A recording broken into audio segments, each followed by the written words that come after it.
witness what it cannot share, but might have shared on earth and turned to happiness. Again the spectre raised a cry. Whoa! And shook its chain and wrung its shadowy hands. You are fettered, said Scrooge, trembling. Tell me, why? I wear the chain I forged in life. I made it link by link and yard by yard. I girded it on my own free will, and on my own free will I wore it. Is its pattern strange to you? Scrooge, trembling more and more. Or would you know? Pursued the ghost. The weight and length of the strong coil you bear yourself. It was full as heavy and as long as this 7 Christmas Eves ago. You have labored on it since. It is a ponderous chain. Oh, captive bound and double iron! Cried the phantom. Not to know that any Christian spirit working kindly in its little sphere, whatever it may be, to find its mortal life too short for its vast means of usefulness. Not to know that no space of regret can make amends for one life's opportunity missed. Yet such was I, oh, such was I. But you're always a good man of business, Jacob. Faltered Scrooge, who now began to apply this to himself. Business! Cried the ghost, wringing its hands again. Mankind was my business. The common welfare was my business. Charity, mercy, forbearance, and benevolence were all my business. The dealings of my trade were but a drop of water in the comprehensive ocean of my business. At this time of the rolling year, the spectre said, I suffer most. Why did I walk through crowds of fellow beings with my eyes turned down and never raise them to that blessed star which led the wise men to a poor abode? Were there no poor homes to which its light would have conducted me? Scrooge was very much dismayed to hear the spectre going on at this rate, and began to quake exceedingly. Hear me, cried the ghost. My time is nearly gone. I will, but don't be hard on me. Don't be flowery, Jacob. I am here tonight to warn you that you have yet a chance and hope of escaping my fate. A chance and hope of my procuring Ebenezer. You were always a good friend to me. Thank you. You will be haunted, resumed the ghost, by 3 spirits. Is that the hope and chance that you mentioned, Jacob? He demanded in a faltering voice. It is. I think I'd rather not. Without their visit, you cannot hope to shun the path I tread. Expect the first tomorrow when the bell tolls 1. Couldn't I take them all at once and have it over with? Hinted Scrooge. Expect the second at the next night at the same hour. The third upon the next night when the last stroke of 12 has ceased to vibrate. Look to see me no more, and look that for your own sake you remember what has passed between us.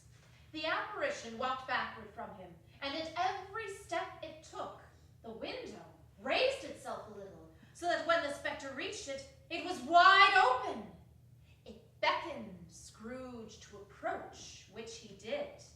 When they were within 2 paces of each other, Marley's ghost held up its hand, warning him to come no nearer. Scrooge stopped. Not so much in obedience, as in surprise and fear. For on the raising of the hand, he became sensible of confused noises in the air, incoherent sounds of lamentation and regret, wailings inexpressibly sorrowful and self-executory. The spectre, after listening for a moment, joined in the mournful dirge and floated out upon the bleak, dark night. Scrooge closed the window and examined the door by which the ghost had entered. It was double locked, as he had locked it with his own hands, and the bolts were undisturbed. He tried to say, but stopped at the first syllable. and being from the emotion he had undergone, or the fatigues of the day, or his glimpse of the invisible world, or the dull conversation of the ghost, or the lateness of the hour, much in need of repose, went straight to bed, without undressing, and fell asleep upon the instant. Oh, wake him up. Wake up.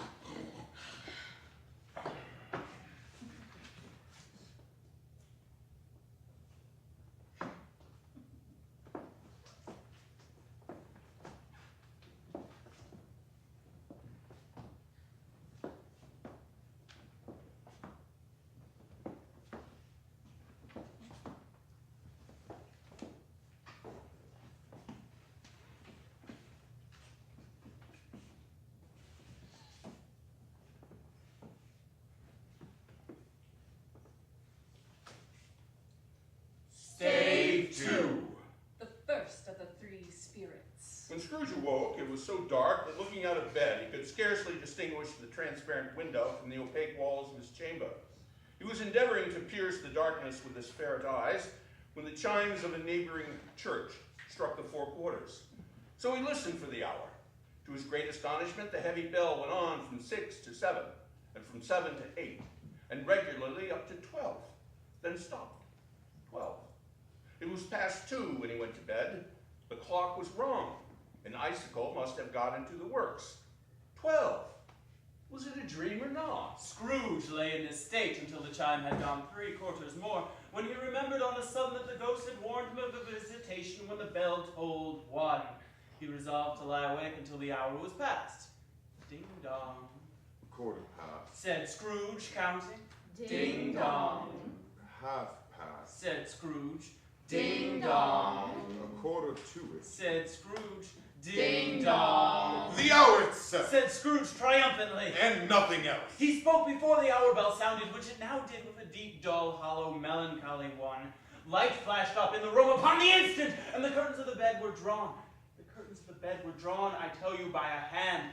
It was a strange figure, like a child. Yet not so like a child as like an old man, viewed through some supernatural medium, which gave him the appearance of having needed from the view and being diminished to a child's proportions. But the strangest thing about it was that from the crown of its head there sprang a bright, clear jet of light, by which all this was visible, and which was doubtless the occasion of its using in its duller moments a great extinguisher for a cap, which it now held under its arm.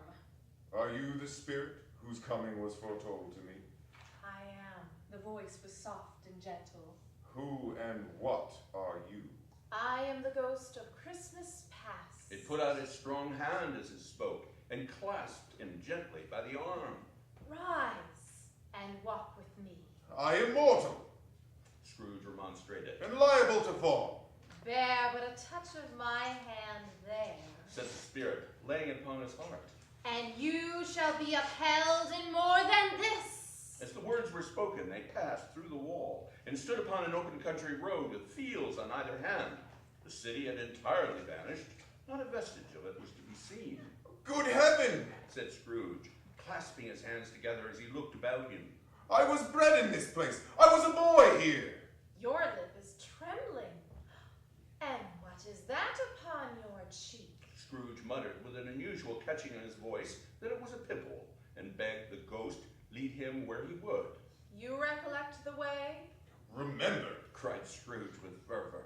I could walk it blindfold. They walked along the road, Scrooge recognizing every gate and post and tree, until some shaggy ponies were now seen trotting towards them with boys upon their backs, who called to other boys in country gigs and carts driven by farmers. All of these boys were in great spirits and shouted to each other until the broad fields were so filled with merry music that the crisp air laughed to hear it. These are but shadows of the things that have been. They have no consciousness of us. The jocund travelers came on, and as they came, Scrooge knew and named them, everyone. Why was he rejoiced beyond all bounds to see them? Why did his cold eye glisten and his heart leap up as they went past? Why was he filled with gladness when he heard them give each other Merry Christmas as they parted at crossroads and byways for their several homes? But what was Merry Christmas to Scrooge? Out upon Merry Christmas, what good had it ever done him?